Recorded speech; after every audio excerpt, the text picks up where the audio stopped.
À tous, bienvenue dans notre briefing que nous allons numéroter pour 2023 en numéro 1. Voilà, donc c'est le premier de l'année, on en était resté au 107e.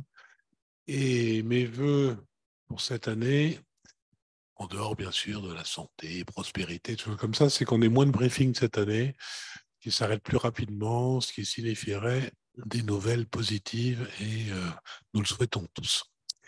Alors, comme vous voyez, nous sommes deux aujourd'hui. Un certain nombre de membres de l'équipe sont encore sur les routes de France, et, de Russie et du monde, et donc vont nous rejoindre au fur et à mesure. Mais bien entendu, nous avons l'essentiel, c'est des Rigord, qui a fait un peu un tour de ce qui s'est passé pendant ces 15 derniers jours, et surtout l'actualité la plus récente, et donc qui va nous parler de tout ça avec sa précision et son éloquence habituelle. N'hésitez pas à poser des questions dès maintenant, pour qu'on puisse les poser dès qu'il aura fini. Voilà, Igor, c'est à toi. Merci Gilles, bonjour à tous. Meilleurs vœux effectivement pour 2023, en espérant que chacun a pu profiter des fêtes pour se reposer et repartir donc du meilleur pied, du bon pied pour attaquer cette nouvelle année. Alors, il me revient de faire tout le briefing ce lundi, donc je vais commencer par quelques nouvelles d'économie.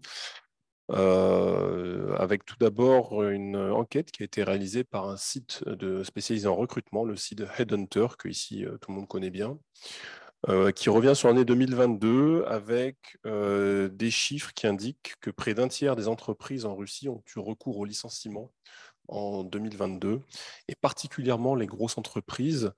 Alors, par grosses entreprises, le site évoque les sociétés qui ont plus de 1000 employés.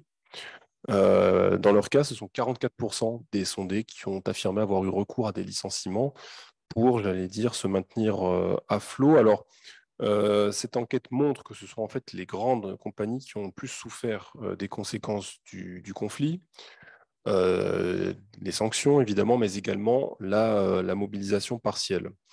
46% des entrepreneurs sondés affirment que les événements de 2022 ont eu pour eux un impact encore plus néfaste que l'impact de la pandémie 18 mois à 2 ans auparavant. Un autre chiffre, celui-ci, qui nous vient de Vyacheslav Volodin, donc, qui est le porte-parole de speaker de la Douma. Selon lui, 76% des compagnies étrangères ont en réalité conservé leurs activités en Russie. Alors, c'est un chiffre qu'il expose sur son canal Telegram aujourd'hui.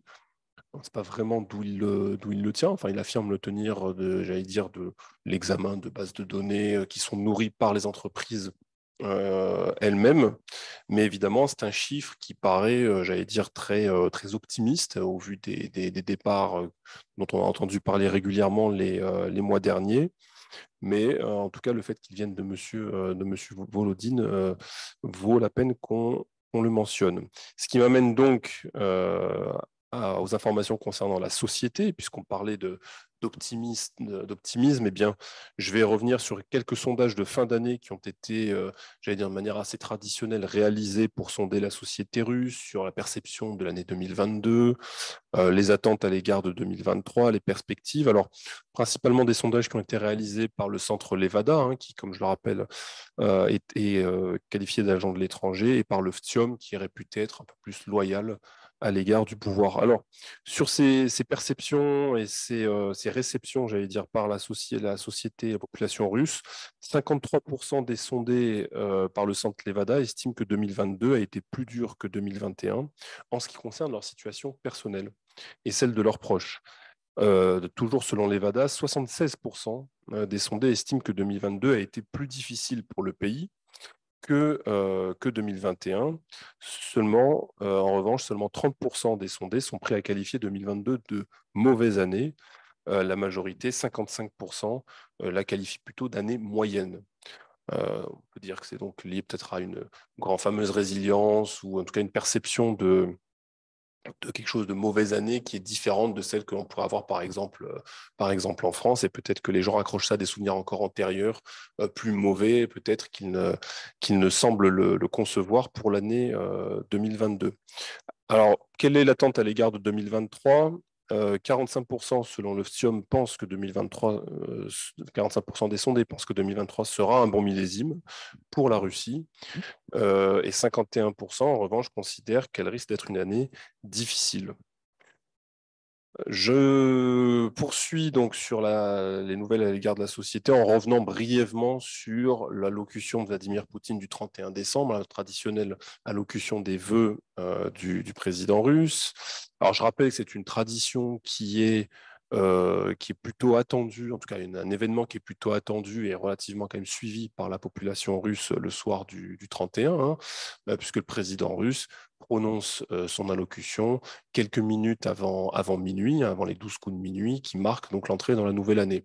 Ce fait que les gens attendent toute la soirée, tout en réveillonnant, avec un petit peu ce moment où on allume la télé et où on écoute donc le président russe. Alors, c'est une allocution qui traditionnellement est courte, environ 5 minutes. Ça n'a rien à voir avec les allocutions qu'on peut avoir par exemple en France, où c'est quand même plus long, 15-20 minutes facilement. Alors, ce qui a changé cette année, c'est que c'est une allocution très différente, aussi bien sur la forme que sur le fond, bien que M. Peskov, porte-parole du Kremlin, avait annoncé dans la journée du 31 qu'il n'y avait rien de spécial à attendre de cette allocution et que, somme toute, elle ne différerait pas grandement de ce que l'on connaissait. Il n'en a rien été, puisque sur la forme, elle a été 2 fois plus longue, environ une dizaine de minutes, je crois que c'est presque 9 minutes. Donc presque 2 fois plus longue que d'habitude. Le président, contrairement à la tradition, ne s'exprimait pas dans les jardins du Kremlin avec la tour Spasska derrière lui, mais il était entouré de militaires qui posaient de 3 quarts derrière lui, debout, en formant 3-4 rangs qui montaient au-dessus du président. Et lui-même était donc devant à prononcer donc son discours. Alors son discours sur le fond était quand même plus émotionnel que ce à quoi on était habitué les années précédentes. Il peut être schématiquement divisé en 2 parties. Il y avait une première partie qui concernait et qui portait vraiment sur l'opération spéciale et ses conséquences. Et une deuxième partie qui était plus classique, où là, ils formulaient des vœux pour les citoyens russes. Alors, sur cette première partie, le président russe est revenu sur le choix, la prise de décision de déclencher l'opération spéciale. Il a tenu à la rejustifier, il a réexpliqué que c'était un choix qui était incontournable, quelque part, qu'il n'y avait plus véritablement le choix, justement. Il a appelé à l'unité nationale, il a salué les militaires qui étaient engagés donc, dans les combats et j'allais dire, il a également mentionné ceux tombés dans ces combats et leurs familles en appelant à la solidarité nationale et réaffirmé que, évidemment, l'État serait là pour les soutenir suite à la perte de leurs proches. Et après, donc, il a poursuivi sur les vœux plus classiques, ce qu'on peut attendre de santé, de bonheur, prospérité, choses comme ça. Donc, il a redit pour l'ensemble du pays. Donc, finalement, une allocution très différente, comme je le disais. Sur la réception de cette allocution par la population, je n'ai pas encore vraiment d'éléments probants, mais discussion que j'ai pu glaner ça et là autour de moi en discutant avec des gens, ça a été une perception assez, j'allais dire, mitigée. Je pense que les gens, évidemment, 31 sont là par définition plutôt pour se retrouver, faire la fête, etc. Et l'image, j'allais dire, des soldats, du président entouré de soldats, mine de rien, probablement eu un signal plutôt anxiogène. Mais ça a probablement été apprécié également par d'autres personnes. Une fois de plus, c'est purement empirique. Et surtout, je n'ai pas encore eu le temps de vraiment peut-être avoir le recul nécessaire pour livrer des informations probablement plus objectives et plus probantes. Sur les relations extérieures, alors en tout cas les événements qui sont à relever très récemment. Bon, tout d'abord, vous avez entendu certainement parler le projet de trêve de Noël qui émanait donc de Vladimir Poutine, qu'il a décrété, j'allais dire unilatéralement, le 5 janvier avec une entrée en vigueur au 6 janvier pour 3 jours. Donc, il devait se terminer ce matin à 9h, si je ne me trompe pas. Alors, c'était une initiative, j'allais dire, unilatérale. D'où elle provient? Certains ont dit que le fait que le patriarche Kirill appelle à une trêve de Noël pour la Noël orthodoxe 6-7 janvier aurait pu être à l'origine de cette décision. D'autres expliquent que c'est plutôt le fait que le président Erdogan ait exhorté le président russe à décréter unilatéralement une trêve qui aurait pu conduire aussi à cette décision. Bon, la vérité, c'est qu'on n'en sait rien, mais surtout, c'est que la vérité, c'est que cette trêve n'a pas vraiment fonctionné. Hein. C'est un euphémisme. Elle n'a pas vraiment été suivie. De toute façon, pour qu'une trêve soit suivie, il faut être deux à la souhaiter. Là, ce n'était pas le cas. C'était un mouvement unilatéral. Les Ukrainiens, évidemment, n'ont eu que faire. Hein. Tant et si bien qu'en réalité, il n'y a pas eu de trêve sur la ligne de front et que donc ça a été, j'allais dire, ça a tourné court. Alors, pour prolonger sur les nouvelles de ce côté-là, j'allais dire, une nouvelle importante, c'est donc les nouveaux paquets d'aide militaire à l'Ukraine qui ont été annoncés ces derniers jours de la part des soutiens occidentaux de Kiev, puisque on a les Américains qui ont annoncé il y a 3 jours un nouveau paquet d'aide militaire avec une valeur très importante, hein, près de 3,8 milliards de dollars d'aide militaire à l'Ukraine. Donc un paquet qui est beaucoup plus gros en valeur que ce qu'on avait pu voir auparavant, puisque avant ça tournait autour du milliard, 2 milliards maximum, mais ce qui est déjà énorme. Hein. On en est pratiquement au 30e paquet d'aide militaire américaine aux Ukrainiens. Ce qui fait grimper la facture côté américain, c'est la livraison et ces nouveaux d'engins blindés, alors d'engins blindés légers, hein, des véhicules d'infanterie, etc., mais qui sont néanmoins équipés de canons, à la différence des précédents véhicules d'infanterie ou véhicules de transport d'infanterie, qui étaient purement des véhicules de transport sans armement véritablement conséquent. Hein. Là, ça change, puisque sur ce qui va être livré, et c'est quelque chose qui est à relever, puisqu'on franchit un seuil qualitatif, hein, en tout cas on est en passe de franchir un seuil qualitatif, on parle maintenant de véhicules, d'engins blindés légers, mais néanmoins équipés de canons. Alors, les Américains ne sont pas les seuls, les Américains vont livrer des Bradley, des chars Bradley, mais la France également a pris la décision donc, de livrer ces engins blindés que l'on appelle AMX-10 RC, qui sont, si vous voulez, des engins blindés qui ont été conçus dans les années 70, donc des engins qui datent, qui actuellement sont en phase de retrait dans les rangs de l'armée française. Ils sont en train d'être retirés du service parce qu'ils ont un remplaçant, un Jaguar, qui va être livré prochainement. Et plutôt que de les envoyer dans les hangars etc., on va plutôt, donc, la France a décidé de les envoyer à l'Ukraine. Alors, quand on dit les envoyer, ce n'est pas demain, c'est des engins à roues. Autrement dit, il ne servirait strictement à rien de les utiliser en ce moment, puisqu'ils seraient totalement embourbés. En ce moment, c'est les véhicules à chenilles qui sont plutôt sollicités. Mais ils arriveront probablement, on peut l'imaginer, hein, après le dégel, probablement au printemps, début de l'été, pourraient être beaucoup plus utiles aux Ukrainiens, à mon avis, hein, à cette époque-là de l'année. L'idée, à mon avis, derrière tout ça, une fois de plus, je rappelle qu'on franchit un seuil qualitatif. Hein, jusqu'à présent, les pays occidentaux se refusaient à livrer ce qu'on appelle, en termes de chars en général, hein, parce qu'il y a les chars légers, les chars lourds. Là, on parle d'engins blindés, ce n'est pas un char, hein, attention. Mais néanmoins, c'était quelque chose qu'on se refusait à faire. Maintenant, ça y est, le pas a été franchi. On va livrer quand même quelque chose de plus robuste. L'idée, à mon avis, c'est de créer un effet d'entraînement. Puisque beaucoup de pays ont fait savoir qu'ils seraient prêts à livrer ce type de matériel, mais qu'ils ne le feraient pas seuls. Des pays comme la Finlande, des pays comme l'Allemagne, par exemple, hein, on fait des appels du pied pour dire qu'ils seraient prêts à le faire, mais ils ne veulent pas être les premiers à le faire en quelque sorte. Bon. Le fait que la France franchisse le pas, que les Américains le fassent aussi, eh bien, ça va probablement débloquer, faire sauter des verrous. Les Allemands ont déjà fait comprendre assez rapidement qu'ils seraient prêts à livrer des chars Léopard 1. Alors ça, c'est des vieux chars, mais ça, c'est des chars un peu plus lourds. Pour le coup, là, on parle de chars, hein, mais qui sont des anciens chars qui ont plusieurs dizaines d'années d'ancienneté et qui ont déjà été remplacés par une nouvelle génération de chars entre-temps.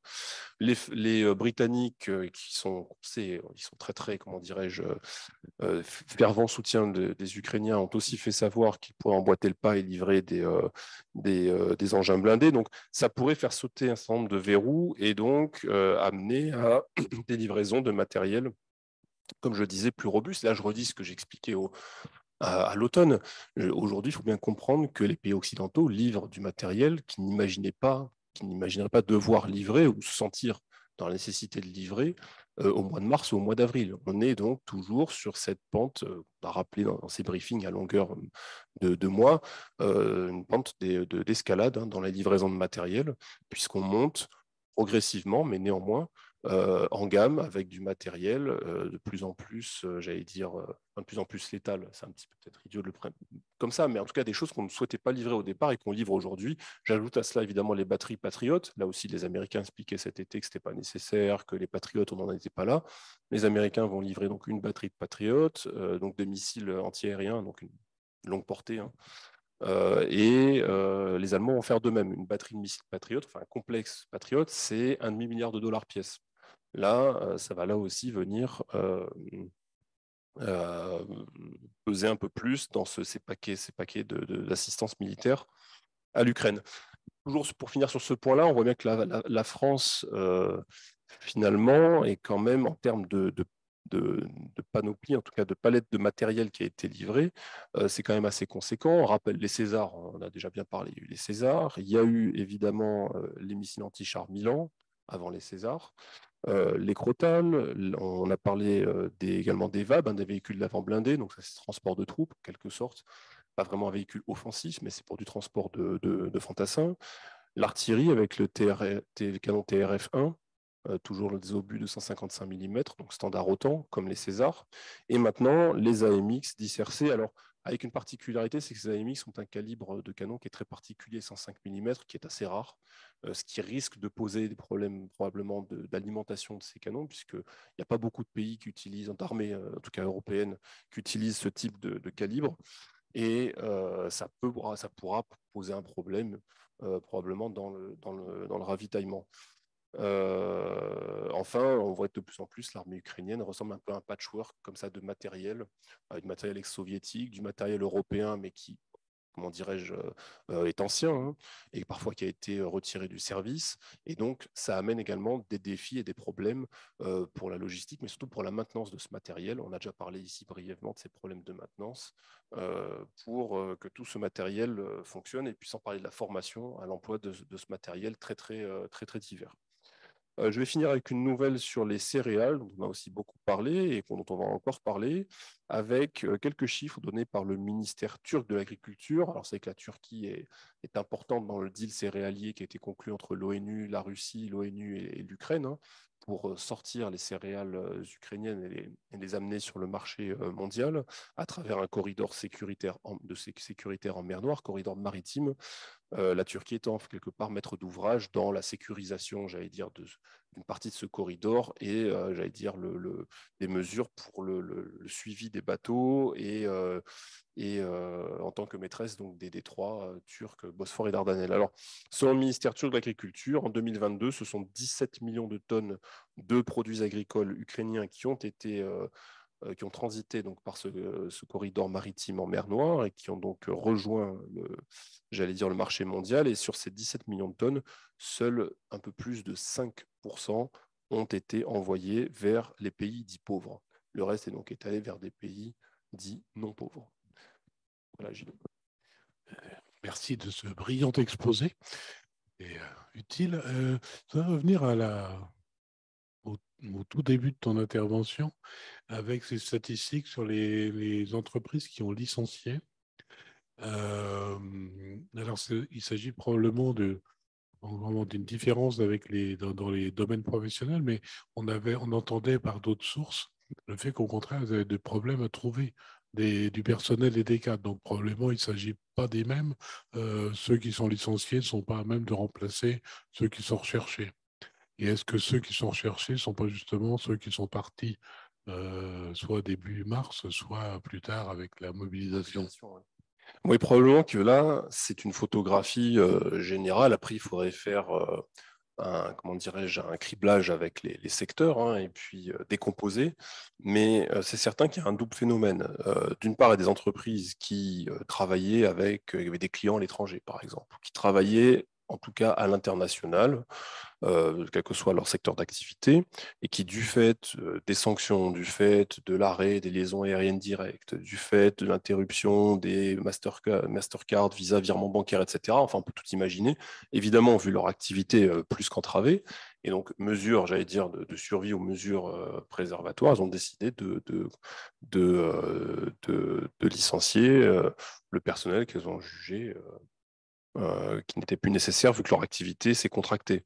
Il y a probablement eu peut-être aussi certains départs volontaires. Ça, c'est lié au deuxième phénomène que tu décrivais. À partir du moment de la mobilisation partielle, il y a des gens qui sont partis, qui se sont retrouvés à l'étranger. On leur a probablement expliqué qu'étant à l'étranger, ils ne pourraient plus travailler, ou en tout cas, les conditions ne seront pas les mêmes, et que s'ils ne rentraient pas, on allait les licencier. Bon, ils ont été licenciés à distance.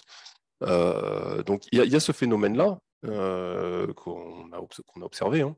Et il y a l'autre phénomène qu'on a aussi observé, qui est celui des professions particulièrement recherchées. On a beaucoup parlé ici du cas des informaticiens, des ingénieurs IT et autres, qui sont particulièrement effectivement recherchés, et dont bon nombre sont partis. Alors, les chiffres qui circulent, hein, mais un grand nombre sont partis. Certains probablement revenus entre-temps, d'autres se trouvent toujours à l'étranger. Leur particularité, c'est que, en tout cas, pour une partie d'entre eux, ils peuvent travailler à distance. D'autres ont peut-être besoin d'interfaces sécurisées, ne peuvent pas travailler à distance avec des connexions qui ne sont pas suffisamment sécurisées, etc. Mais il n'en demeure pas moins que c'est une profession où, a priori, on peut quand même travailler à distance. Mais pour les raisons que j'évoquais auparavant, certaines entreprises russes n'ont pas voulu probablement opter pour ce choix, car elles n'ont pas voulu cautionner le fait qu'ils soient partis du pays pour X raisons, et préféraient les rapatrier. Mais certains n'ont pas voulu rentrer, et sont à l'étranger, cherchent du travail, on en trouvait. Peut-être certains en reviendront ensuite. Mais je pense que oui, là, on est face à deux phénomènes que ces chiffres-là reflètent, mais une fois de plus, il faudra probablement décomposer. Alors, je n'ai pas lu l'étude en entier de Headhunter. Headhunter, là-dessus, moi, je pense qu'ils sont très sérieux. Ils font du recrutement, c'est leur métier. Et donc, je pense qu'ils ont des bases de données là-dessus qui sont quand même assez fiables. Super. Alors, on nous demande justement à propos de mobilisation, si, alors il y a beaucoup de bruit qui court visiblement sur une deuxième vague, avec, y compris accompagné pour éviter le mouvement précédent d'une fermeture des frontières. Est-ce que tu as quelques informations là-dessus? Qu'est-ce qu'on dit? Est-ce qu'il y a des informations un peu plus robustes, comme tu aimes dire? Bah, je ne sais pas si elle est robuste, mais il y a le commentaire de M. Peskov cet après-midi qui dit que pour l'instant, il n'y a aucune discussion de près ou de loin au sujet de cette hypothèse de nouvelle vague de mobilisation. C'est un sujet qui a été soulevé très rapidement après la mobilisation partielle de cet automne, en septembre. Évidemment, on s'est dit, vu qu'il y a eu une mobilisation partielle, pourquoi est-ce qu'il n'y en aurait pas une deuxième? Pourquoi est-ce qu'il n'y en aurait pas une plus robuste? D'autant plus qu'on en avait discuté ici, je ne sais pas si tu te souviens, mais il y a le fait que l'UCAS, en tout cas la loi qui promulgue cette mobilisation jusqu'à ce jour, n'a toujours pas été annulée. Et la question avait été posée à Vladimir Poutine en conférence de presse, lors d'une de ses visites, je ne sais plus où, hein, mais peu importe, de lui dire, mais pourquoi est-ce que vous ne prenez pas un oukase pour annuler le précédent et dire, ça y est, vu que la mobilisation partielle est arrivée à son terme, hein, donc enfin en novembre, pourquoi laisser en vigueur l'oukase, etc. Puis bon, il avait répondu de manière très elliptique en disant oui, mais c'est une question de juriste, je vais consulter les juristes, etc. Et puis il était revenu, en tout cas, était intervenu quelques jours plus tard pour dire finalement, il n'y a pas lieu de modifier ce oukase, très bien. Donc ça alimente, on va dire, les doutes, les suspicions, les interrogations à ce sujet-là. Bon. D'autre part, et sans rentrer dans le détail pour des raisons que chacun comprendra, on se dit bien que le jour où on sortira un petit peu de cette phase plateau dans laquelle on est sur le terrain des opérations, qu'il y aura une offensive d'un côté ou de l'autre qui sera déclenchée, il faudra probablement acheminer encore du monde sur le front pour maintenir la voilure. Et ce qui pourrait passer, mais pas forcément obligatoirement, mais pourquoi pas, pourrait passer effectivement par une nouvelle vague de mobilisation. Bon. Évidemment, à ce jour, chacun voit la météo qu'on a, et ce qui se passe là-bas.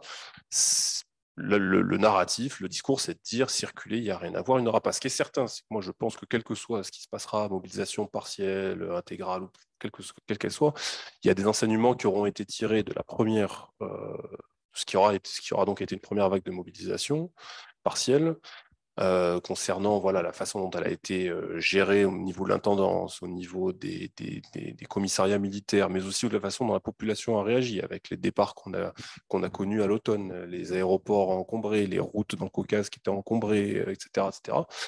et que par conséquent, je pense qu'il y aura des mesures qui seront aussi prises par rapport à ça. Est-ce que ça voudrait dire qu'on va fermer purement simplement les frontières? Je ne sais pas, j'en sais rien, mais qu'en tout cas, ça aura été étudié de près, et d'ailleurs, c'est déjà étudié de près, puisque les registres à la fois des commissariats militaires, donc les registres militaires sont en train d'être, comment dirais-je, non seulement digitalisés, mais recoupés avec les registres d'autres administrations, les impôts, etc., pour voilà, essayer d'avoir quand même une connaissance un peu plus fine du bassin potentiel de mobiliser. Quel avenir? Ça, on verra bien. Alors, seulement quelques questions. Alors, tu vois si tu veux y répondre ou pas, parce qu'elles ont forcément un aspect militaire, mais pas que, parce que ça concerne aussi la société.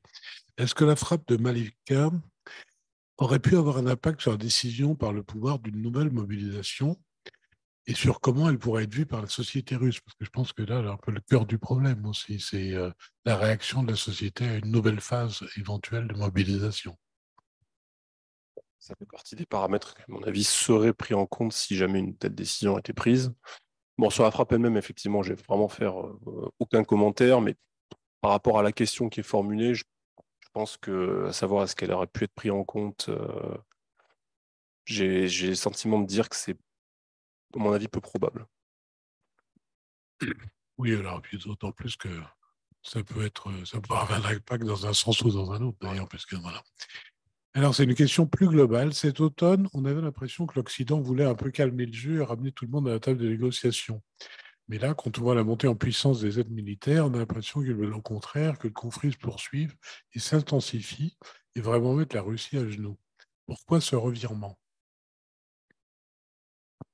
Moi, j'ai pas le sentiment. Enfin, on était sur une phase, comment dirais-je, il y avait des livraisons de matériel qui se poursuivaient, hein. Monsieur Zelensky a été à Washington, effectivement, peu avant les fêtes, avec une liste énorme de matériel qu'il souhaitait, avec des choses de plus en plus sophistiquées. Les Américains, évidemment, loin s'en faut, donner satisfaction sur tout ce qu'ils souhaitaient, mais il a quand même visiblement obtenu certaines choses. Euh, je, je pense que je pense que l'idée, c'est de donner du temps, enfin, de se dire ces livraisons de matériel. Alors, une fois de plus, il y a les annonces qui sont faites aujourd'hui, mais il faut comprendre qu'une grande partie de ce matériel n'arrivera pas demain ni après-demain, mais on parle sur des semaines, voire des mois pour que ça arrive, et qu'entre-temps, les opérateurs ukrainiens soient formés à l'emploi de ce matériel, qui parfois est quand même pas évident à utiliser. Loin de là. Donc, c'est pour ça que c'est des choses des décisions qui sont politiquement prises maintenant et annoncées, et on communique dessus d'ailleurs, hein, c'est le but du jeu, mais qui vont se matérialiser dans le temps. Bon. Ceci étant dit, je pense que l'idée, c'est donner du temps, à mon avis, hein, aux Ukrainiens pour qu'ils se régénèrent leurs troupes, qu'on crée de nouveaux corps d'armée. Je rappelle que là-bas, il y a une mobilisation qui, pour le coup, est générale et depuis le début dans le pays, et que donc les préparer au mieux, soit pour une offensive, soit si les Russes décident de déclencher en premier, pour une contre-offensive. D'une part. D'autre part, l'idée, c'est aussi, à mon avis, d'essayer de stabiliser, même ça peut paraître, comment dirais-je, paradoxal, mais de stabiliser la ligne, à défaut que les Ukrainiens progressent, en tout cas qu'ils ne reculent pas plus, et donc de stabiliser la ligne. L'idée étant, je peux concevoir que c'est paradoxal, de provoquer des discussions dès lors que les deux belligérants n'avancent plus, ou en tout cas, à un moment donné, partent du principe que finalement, le champ de bataille n'apporte plus grand-chose et qu'il vaut mieux encore aller discuter, même si jamais c'est pour gagner du temps et se régénérer aussi pendant les discussions, mais au moins engager des discussions. Je pense que c'est l'idée qui est derrière tout ça. Mais moi, je suis pas nécessaire, je suis pas forcément, comment dirais-je, convaincu par l'idée qui consiste à dire que l'idée c'était comment dirais-je, de stabiliser. Une fois de plus, il faut regarder qui. Il y a des pays qui évidemment sont très très frileux et sont très, comment dirais-je, parfois, prenez un pays comme la Suisse par exemple, hein, ils ont failli bloquer des livraisons d'armement par d'autres pays dont le matériel contenait des composants fabriqués en Suisse ou brevetés par la Suisse, ou bref, sur lesquels la Suisse avait un moyen de souveraineté. parce qu'eux ne veulent pas aller clairement trop loin. Bon, on prenait d'autres pays comme la Grande-Bretagne, c'est l'inverse. Eux, ils livrent. On nous a même dit qu'ils avaient 350 soldats des forces spéciales sur place. On a fait semblant de découvrir que les forces spéciales britanniques étaient employées sur place. Enfin, vous voyez, donc il y a des positions quand même très, très différentes. Mais moi, j'ai pas le sentiment que l'idée, c'était forcément de calmer le jeu. À côté de ça, il y a la position de la France. On voit là, donc là, d'ailleurs, j'ai cité la palette de matériel qui est envoyée, qui est quand même, c'est pas rien. Et à côté de ça, Emmanuel Macron, qui évidemment est un des rares dirigeants occidentaux, a régulièrement rappelé que le moment du dialogue va venir et qu'il faut s'y préparer, qu'il ne faut pas fermer la porte au dialogue, enfin tout ce qu'on sait, et qui lui est d'ailleurs lourdement reproché par les partenaires de l'OTAN, mais aussi à l'intérieur, même en France parfois. Alors, une question un peu plus technique, c'est vrai. Y a-t-il des femmes russes combattantes dans le conflit? Alors, c'est vrai que les différents reportages, on voit pas mal de femmes côté ukrainien, combattantes ou péri-combattantes, je dirais, si je pouvais dire, mais est-ce qu'on en a côté russe également? Réponse courte, oui, très très peu, peut-être pas autant qu'en face, mais oui. D'accord, c'est bien. Euh, Bonjour, des conséquences sont-elles visibles sur le marché automobile dû au départ de nombreuses chaînes de production étrangères du pays? Toyota à Saint-Pétersbourg, Renault, revendant Aptovas, etc. Quand sont-elles visibles sur le marché automobile? Là, si vous regardez dans les rues de Moscou et que vous vous promenez, aujourd'hui, à mon avis, vous ne verrez pas, enfin, je n'ai pas ce sentiment, une grande différence par rapport à ce qu'on voyait avant, à ce qu'on voyait il y a un an. C'est grosso modo voiture allemande versus voiture japonaise. Il y a aussi évidemment des Renault, mais il y a quand même beaucoup, beaucoup de marques allemandes très visibles et voitures japonaises également très. Et les coréennes, voilà. Enfin asiatiques, on va dire. Voilà, asiatiques. Bon. Et évidemment, il y a aussi quand même Renault, on va le dire. Mais aujourd'hui, donc pas vraiment de différence sur j'allais dire, visible.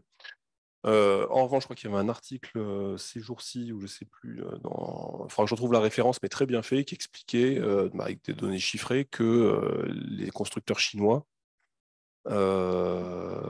étaient en train de vraiment planter le drapeau, planter la tente et d'arriver.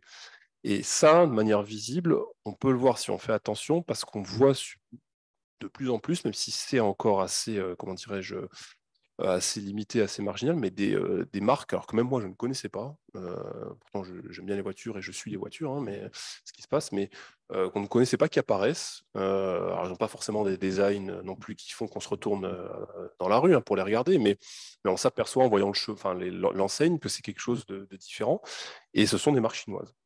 Qu'on ne voyait pas avant. Une fois encore, là, faut avoir l'œil pour les détecter dans le paysage, mais on en voit quand même de plus en plus, même si pour l'instant, il y a encore toujours ces flottes de berlines allemandes et de voitures asiatiques.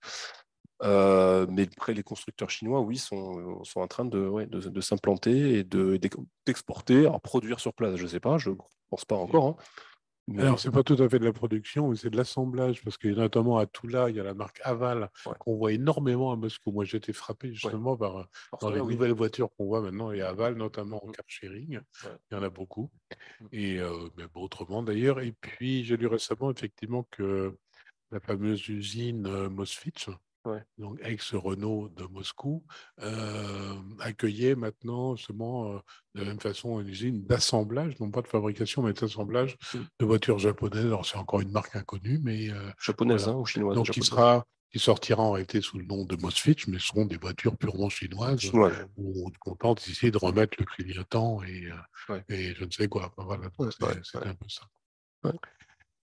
Est-ce qu'on a encore une question? Alors, la question est un peu curieuse, mais on a vu les vœux du président, puis on a vu quelques jours après le président seul, dans une église du Kremlin, assister à la messe de Noël. Est-ce que ça a une signification particulière?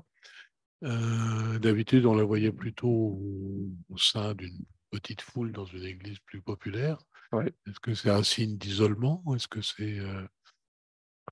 C'est vrai qu'il est allé à la messe de Noël tout seul et que d'ordinaire, on le voyait quand même plutôt entouré. Là, il était seul. C'est bon. Alors, est-ce qu'on peut dire que c'est imputable à la peur de la contagion, puisqu'on parle encore ce Covid, enfin, pas qu'ici d'ailleurs, on en parle ailleurs, avec des nouvelles souches, de nouveaux variants, etc. Bon, possible, mais à vrai dire, c'est pas très satisfaisant comme explication, puisqu'on l'avait vu quelques jours auparavant, entouré de manière, enfin, sans distance de sécurité. Il y avait eu donc la rencontre il y a 15, bon, c'était il y a 15 jours, certes, mais peut-être un peu plus avec les mobilisés, enfin, les maires de mobiliser ou les femmes de mobiliser, où là, il était voilà, très très proche. Euh, donc, suivant le contexte, on a l'impression qu'il y a une distance sécurité. Parfois, non. Bon, là, dans l'église, à vrai dire, pas vraiment. Est-ce que c'était pour donner, comment dirais-je, l'impression que le président allait se recueillir, la messe de Noël, tout seul possible. À ce moment-là, c'est un message peut-être envoyé plutôt enfin, à la frange croyante et pratiquante de la société. À vrai dire, j'en sais rien, mais qui est une déconnexion, en tout cas, un éloignement entre le haut de l'appareil, du dispositif et de l'établissement et la base. Ça, on l'a constaté même avant l'opération spéciale, c'est quelque chose qu'on constate quand même depuis maintenant en tant qu'observateur, hein, depuis quelques mois, années. Et je dirais que le Covid a catalysé ce processus-là et qu'aujourd'hui, l'opération spéciale est venue se greffer sur quelque chose qui était déjà en cours et, à mon avis, a tendance à tirer encore plus vers le haut et donc à créer encore plus de distance. En tout cas, une impression de distance parfois. Ça s'est matérialisé au moment des fêtes de Noël. Mais c'est vrai qu'auparavant, alors faut avoir sur l'immersion dans l'eau glacée. On sait que le président s'y livre chaque année. Est-ce qu'il l'a fait l'année dernière? Je me souviens plus probablement. Mais là aussi, en général, il est entouré à suivre. Dans mon souvenir, la dernière, il l'a fait tout seul. Il était entouré de services de sécurité habituels, mais il était dans son trou personnel dans la glace en forme de croix. Voilà, donc c'est là. Mais bon, je pense à aussi la dimension.